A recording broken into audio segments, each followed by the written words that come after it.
Omar Najia, Global Head of Derivatives at BB Energy, Kate Durian, Nice Contributing Editor and Non-Resident Fellow at the Arab Gulf States Institute in Washington, D.C., excuse me. And for the first time joining the program, Mr. Abhi Rajendran, Head of Global Oil and Downstream Markets, North America Energy Research at Energy Intelligence, based in the US, but today joining us from India, I believe. So great to have you with us, Abhi.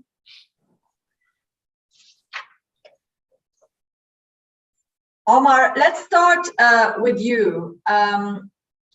Give us an outlook on where you see the markets going now. Obviously, it's been quite a week. We've had a week ago more optimism on demand returning, at least from China, and now we see another COVID outbreak headline, at least more alarm over inflation figures, etc. So are you still convinced we're going to hit $150? Yep, I'm still convinced we're going to hit $150. So I think, last week prices went up. Everybody was telling or was not convinced because of a variety of reasons. I think it was COVID in China. And then it was, I think people said something about maybe demand destruction. And then some other people were saying, recession and all this kind of stuff. So prices went up. And I think, yes, $150 plus. I think the market is, people tend to forget oil is actually a commodity. It's not like, an equity. It's actually a commodity. So inflation is actually not bad for oil. It's actually good for oil. So yeah, I like the market considerably higher than where it is. I like when people don't share the view because that makes it all the more surprising when it happens, and therefore, I like that. I like the fact that people aren't quote unquote convinced. So in general, I think that the market is kind of, has broken out from that sideways trading. We went over 117 basis WTI. We hit 120 something. We're trading 118 something now, and yes, I think higher basically across the board. Okay, but I mean, again, the argument is that these markets are also being fueled by money and funds rather than fundamentals. That's one side of things. But on the fundamental side, shortage of crude is being questioned, but definitely not the shortage in refined products, and that's what's pushing prices higher or not. I mean, would you say the refined products tightness is playing a part in this market? Well, yeah. I mean, refined product shortages are massive. Cracks on gas oil and gasoline are absolutely gigantic. So there's a massive shortage. Okay, and then for people who like to talk about fundamentals, fundamentals are, I keep saying it, trades about 100 million barrels a day, of which 20 million barrels a day actually physically trades, because the rest is just long-term stuff. And the futures paper market trades, 2 billion plus barrels a day. So, I mean, it's really interesting what Saudi wants, and, they're raising OSPs and demand is going to go up, and China's in lockdown, but, nobody cares. I mean, nobody cares about COVID. Nobody. So, I mean, people have different views and different ways of looking at markets. I tend to discount stuff to do with fundamentals and 1 + 1 = 2 because everybody does that. So I have absolutely no interest in it.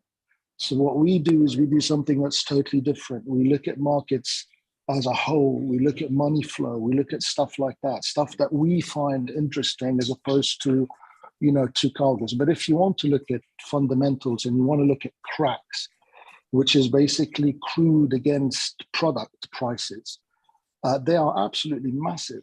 They're absolutely ginormous. We bought them at the beginning of the year, gas oil, at $9 for the crack, and it's now, I think the high it reached was 50.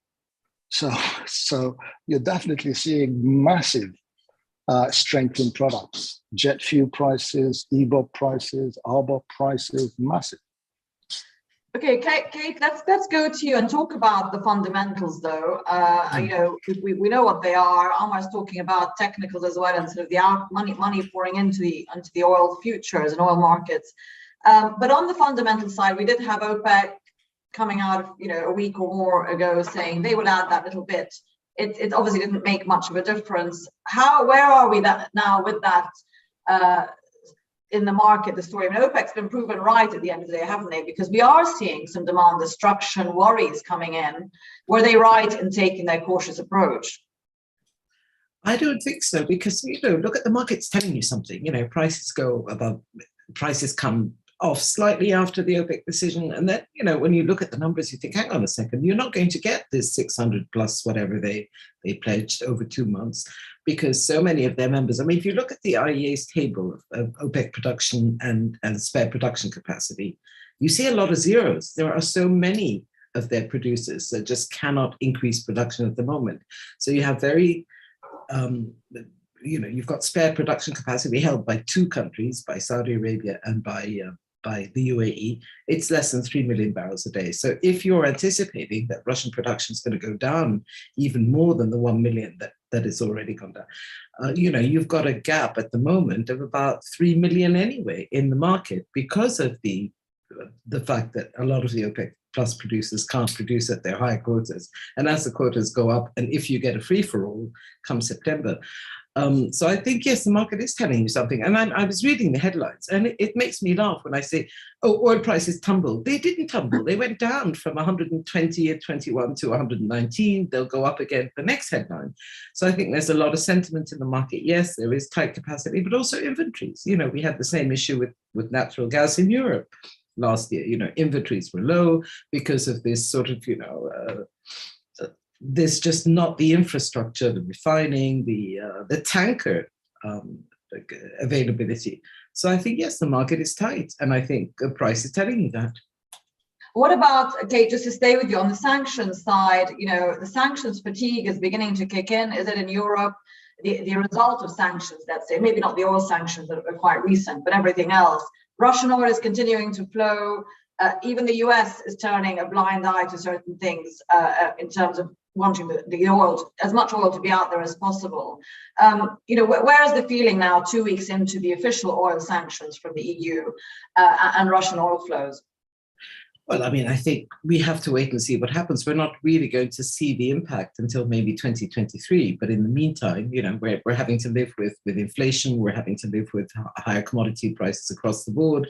You're getting, you know, yes, there are certain countries that are saying, you know, we can't do without Russian oil, so we're going to buy it at a discount. And yeah, some of it may find its way, you know, like Iran did during the sanctions. There are ways around sanctions. So sanctions alone don't really work, because there are always ways around them. And I think we're seeing that at the moment. Yeah, and as you say, as this whole crisis drags on, you may find more slippage. But I think Europe is pretty, you know, concerned. If you look at, for example, imports into Italy, they're not really Italian companies that are buying this oil. You know, there are a couple of Russian-owned refineries.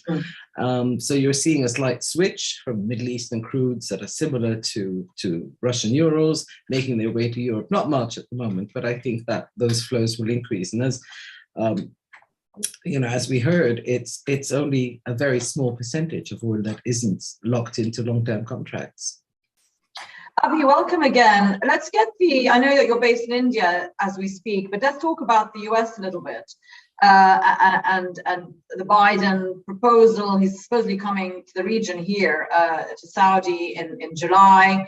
You know, again, all of this being dismissed as optics, because too little too late on his part in terms of, or on OPEC's part, in terms of what they can do, if anything at all at this point. But there is a point of view that he is loosening his outlook on turning a blind eye to Iranian oil flowing where it wants to, Venezuela now, there are talks with them, you know, getting a bit desperate. But from the political point of view from the US, where do you see that going? Yeah, firstly, yeah, thanks for having me. Yeah, I think it's, you know, I think you laid it out well. You know, it's pretty desperate times right now from a, you know, from the administration standpoint. as of the inflation numbers that came in last week were the highest ever. Markets have been bad this year. Kind of the inflation panic is spreading, and I would say it's becoming a systemic issue. I'll talk about that later, but yeah, but I mean, I think there's very little that can be done, from the Biden administration standpoint to really try to help the market, right? I think as Omar and Kate talked about, from a fundamental standpoint, there's nothing that really anybody can do and I agree with Omar. I think oil is headed higher. If you look at the fundamentals of oil and demand and talk about China, COVID, and talk about, inventories building, I think you're looking at the wrong things. Consumers don't buy oil, trucking markets, cars don't buy oil. They buy gasoline, they buy diesel. Refiners buy oil. And refiners have no incentive to stop buying oil. They don't have an incentive to stop buying oil. If cracks fall by $5, $10, $15, $20, $25, they will keep buying more and more oil. And I think that's the reality of kind of the backdrop. And again, there's very little that the U.S. administration can do to stop this.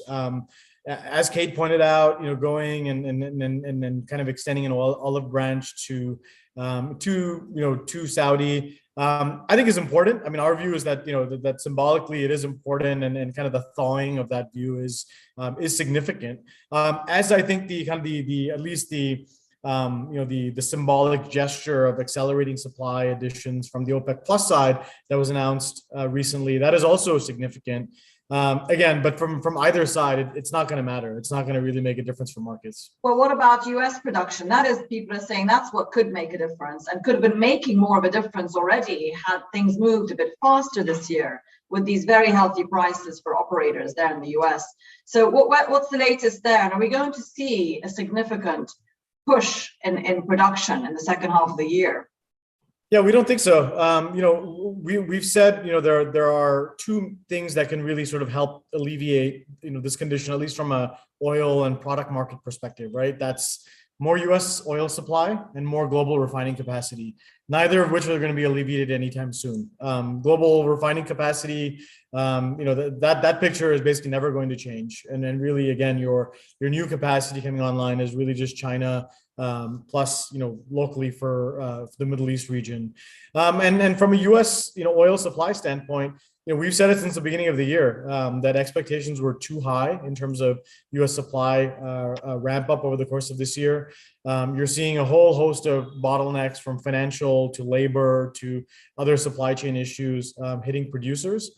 And then that's going to continue. And even if you sort of meaningfully accelerate investment now, you're talking about an acceleration in supply coming, 1 to 2 years down the road. So again, there's no short-term fix. The best case is that you work towards, kind of a gradual alleviation in 2023, 2024. Supply will go up, but nowhere near as fast as the market needs. Okay, just back to you on supply and OPEC. Libya, we have a headline today, an article on Libyan production, obviously, which has been under threat for many months and more. But there is a number there saying they're losing 1.1 million barrels a day of production. Yeah. I mean, is that a significant new figure that we're seeing out there, or is that just more of the same? No, I think that's factored into the market. Nobody really expected Libya to be producing, at pre-2021 numbers anyway. So I think that's factored into the market. It's not part of the quota system anyway, so it doesn't really count. It's outside it, as is Venezuela, as is Iran. But if you look at those three countries that are exempt, Venezuela has 0 spare capacity. Iran may have 1 point something million, and Libya had hardly anything based on April numbers. So I think that's it. But, I was reading the other day about that there's a shortage of sand for fracking. One of the reasons why US production isn't going up, it's also because the companies have decided to ignore calls for more production. This whole Biden policy has been up and down on energy. First it was all clean energy. There was not going to be any drilling on federal land. Now he's telling companies to drill, and they're saying, hang on a second, we're going to continue with this capital discipline rather than just, drill. shortage of sand. Maybe the Middle East can send them some sand, and get the fractures going. But no, it's tight. As we're saying, it's not just an energy crisis; it's a commodities crisis. So everything is going up, and high energy prices are also fueling that inflation. But it's not purely that; it's food prices, it's food security. I mean, it's just a whole gamut of problems that is plaguing the Omar, Yeah. I mean, last week we had a survey. I don't know if we put it up at the beginning of this for our audience on economic growth sort of forecasts and what we would see by 2023. And surprisingly, 31% of our audience, maybe not surprising to you, said that we would continue to see growth for developed economies next year. 31% were still quite positive. 26% were predicting recession, and the rest stagflation. But you're saying oil is going to keep going up. It's going to get to 150. When do you see a turn taking place? What would you see? We're mistaken. Do that? Okay, so we're assuming basically oil prices go up because you can't have an economy going down or recession and oil prices going up. So the incremental demand comes from the Far East, okay? Not from Europe, not from the US, okay? That's one thing. So I think that you can have oil prices go up because oil prices are being manipulated, okay, or massaged in the same way that the Fed is manipulating or massaging the equity market by people withholding supply, by non-investment, by. So the assumption that one can't go up without the other, I think now is no longer valid. So cross on that. Yeah, but Second what if people point. stop buying? What if people's pockets run out of cash? I mean, surely that's going to impact the price. Okay, so let's go to that one. So in 2008, inflation was basically zero, right? And oil prices were 150, and people didn't run out of cash to buy oil to either heat their homes or cool their homes or drive. In 2022, inflation is massive, 10%. So, and oil prices are 120. Okay, so the idea that basically they won't have enough cash is not correct. Apart from that, the amount of cash that they spend on energy since 2008 has actually gone down by like a factor of 10. So absolutely 100% not. Now, the main issue basically is that when we started this thing with Russia, the West said, Russia's gonna lose the war, its economy is gonna collapse, the ruble is gonna go to 200 against the dollar, and the West is just gonna be happy, hunky-dory, and everything's gonna be okay. The reality is they're winning the war, the economy is not collapsing, and the ruble is trading at 57 to the dollar. Meanwhile, in Europe, you have massive inflation, you have no energy security, you have basically the president of the US going to every single country begging for oil, and he's not going to get any. And you're going to have basically, equity markets in the States and in Europe being absolutely hammered. And we still cling to the thing that, yes, this is, so it's a massive, like, like in football, it's like a guy scoring an own goal and going, yeah. That's what's happened. It's like, yeah, hey, give me the ball again, another own goal, yeah. It's a complete and utter disaster. Okay. And add to that green energy and solar and all this kind of stuff, which is another disaster. No investment in hydrocarbon, disaster. Telling OPEC that you're no longer needed because we're all going to be clean, disaster. No metals to make electric cars, disaster. Okay, so complete disaster.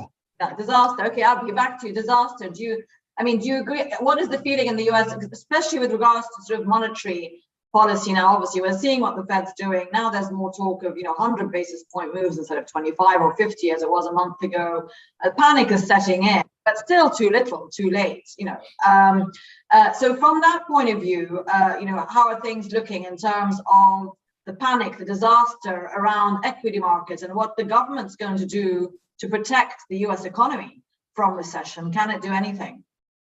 Yeah, I mean, I would say disaster is probably not a bad word to use in terms of the way the Fed has handled kind of the inflation issue over here, falling way behind the curve, and now effectively being forced to kind of overcorrect, right? Overcorrect the economy into a slowdown. I think back to kind of what Omar was saying. I mean, I think I would agree with parts of what he was saying, and I would offer a slightly different view on some parts. I think.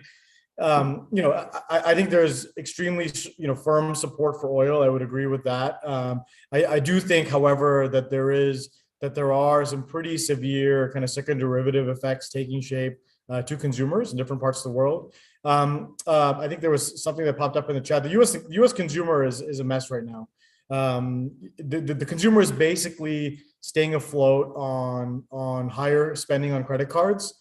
And drawing down savings. That's nothing new, right? Well, no. I mean, this is the highest it's been in like decades, and savings rates are the lowest they've been in since 2008. And so, but again, what does that mean for actual, impact to energy and power spending? Probably very minimal, right? I mean, even in 2008, oil demand was only down like 1 or 1.5%.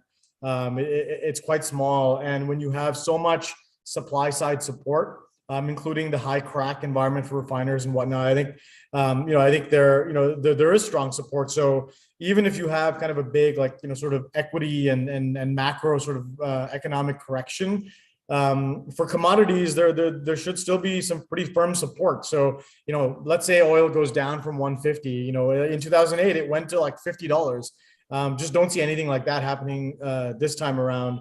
Probably, firmer support much higher than that.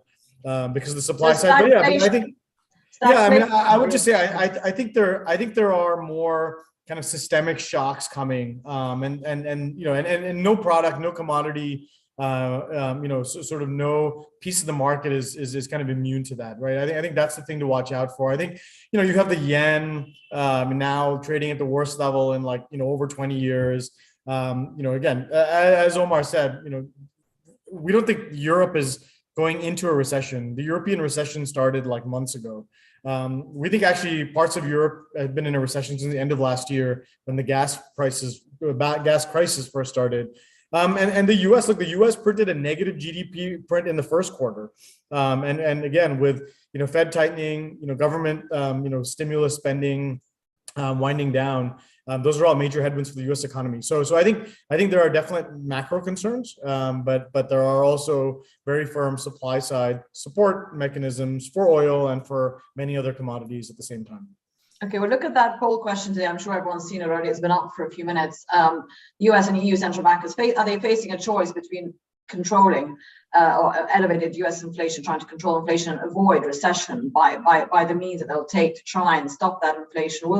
Which will they choose to live with if indeed it is a choice between the two? So let's get the results of that in a few minutes. Abhi, just to stay with you on demand, you're in India right now.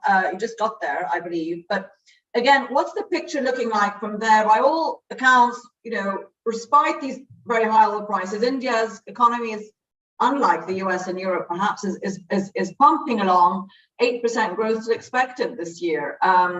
What's the latest on that? And what's in terms of how it's managing with these increased costs across all commodities, as you said? Yeah, Indian economy is humming along pretty nicely. Consumption is pretty robust and picking up, as the year goes by. From an oil market standpoint, India has been, the most opportunistic, right, in terms of taking advantage of displaced and discounted Russian crude, going up from buying some 50,000 barrels a day of crude last year up to, over 800,000 barrels a day of crude now. So pretty sizable step up. I think, the Indian economy is holding pretty firm, but also, kind of battling these, these higher, price dynamics as well. Perhaps not, in as shocking a way as what's playing out in the West, in Europe, and in the US and in other markets. So I think from a relative standpoint, Indian economy seems to be holding up pretty well for now. But again, these systemic shocks tend to be domino effects, right? And if EU blows up, US slows down, Japan blows up. There's only, and China is obviously going in and out of its COVID situation. There's only so long that the Indian economy can kind of keep going on its own. So, Kate, what about the contagion of all of that onto us here in the Middle East, where I am, the Gulf, and let's look at the Gulf rather than the whole region of the Middle East. Doing very well at the moment, obviously with oil prices elevated, continuing to be so, but we are pegged to the dollar. Do you think there's any nervousness here about of the inflation that we're beginning to see already here? But are we going to be protected to an extent by our deep coffers? Yeah, I mean, if they were concerned, I think they would have done something about it. We're seeing this policy of maintaining production come what may. Even though they're aware. And when I talk to people in OPEC, and I say, the market needs a signal, even if you say, and you're probably right, that adding crude oil to the market isn't really going to bring the price down. But the market needs a signal. And that's why I suppose that the price moved up as soon as they announced that they were accelerating the return to production. But I think there's a risk that, as the crisis drags on, that the resolve of these countries that sort of started off with the moral high ground will actually start to dissipate. And I think we're seeing a lot of articles these days saying, hang on a second, you really can't take a moral stance. It's actually hurting not just the European economy, but is having a knock-on effect on the global economy. I think the insurance ban might actually impact as more and more Russian oil becomes long-haul seaborne trade.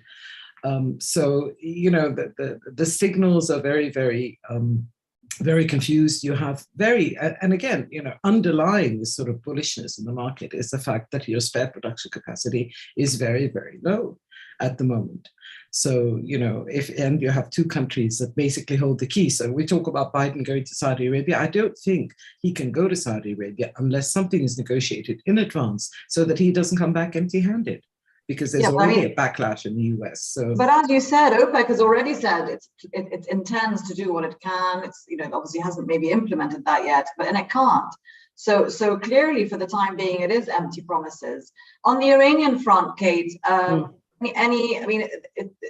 consensus seems to be that this deal now is effectively dead for many reasons. One of which is Iran can continue to get its oil out in other means, and that's going to be more and more accepted, if you like, by countries like the US who are sanctioning it. Any chance we'll see any progress on that front? No, I don't think so. I mean, if you look at the headlines recent few days, it's becoming even more tense over the nuclear program, the dismantling of monitoring equipment, the fact that Iran doesn't seem to, at this point, expect that there will be a deal. You've had tensions, over this attack on Iranian bases in Syria. You've got talk of a possible plot by Iranians to target Israelis in Turkey. I mean, you see tensions ratcheting up. And that's why I think one of the reports is that the US, Saudi Arabia and the UAE want some security guarantees from the US in writing, or at least something akin to what Qatar got when the emir went to Washington, sort of non-NATO ally type of deal. And I think that may result in Biden actually making this trip. So we shall see. But yeah, no, I think you see tensions rising. You see, Libya's out. The only positive thing is that the truce in Yemen is holding. So the risk of further attacks on Saudi oil infrastructure has receded as a result of the truce, which has been extended. It's not peace yet, but at least it sort of lowered the tensions. But now you've got tensions rising between Israel and Lebanon, over the drilling in the East Med. So, you look at it every which way, the market just cannot afford to lose any more, to have any more disruption. Omar, I'll go to you for last comments, again, on sort of a macro point of view, anything to look out for in the week ahead, but also on the US dollar strength, if you like, in this environment of expecting a recession in the US. Most people are in the first quarter of next year. Again, how do you see the USD holding up also in the context of what commodities are doing? So people say that the US dollar is strong, and that's a little bit of a misunderstanding. So DXY measures the US dollar against a basket of currencies, most important of which, or the one that has the largest weighting, is the euro. So because the euro, GBP, and the yen are so weak, you look at the dollar, you look at the dollar index, and you say, wow, look at the dollar index, it's strong. So the dollar has demand from very many places, unlike the euro and unlike GBP, right? Because it's a reserve currency and you use it to trade whatever commodities, probably not for much longer, but anyway. So the US dollar is, a safe haven, because if you travel from here to Papua New Guinea and you have a euro or a US dollar, you take out your US dollar and they actually know what it is. And you take out your euro and they don't know. You take out the GBP, you show them a picture of the Queen, and they're like, who is that? So, the dollar is basically something that everybody is used to. But if you look at the dollar, in the 1950s, you used to buy a hamburger for 10 cents. Now you're buying your same hamburger for like, $3, $5. And by next year, it's going to be like 10 and 15. The dollar is not strong. The dollar basically is on the way out, but it's going to last the longest. So the dollar is eating its children, which is the EU, Euro, the Japanese yen, and the GBP. Once it finishes, it burps, and then it has to find its place in the world. And I don't think its place in the world is going to last for much longer. And something is going to have to take its place. But I take issue with your reference to the Queen. She just celebrated her jubilee, and we're all. I'm not a royalist, but I did enjoy watching those celebrations, and good for her to last that long. Anyway, in that family. But thank you so much, everyone. We've run out of time. Amar Najia, Kate Durian, and Abhi Rajendran, thank you for joining us today on the podcast, and have a great week ahead. Right. Thanks,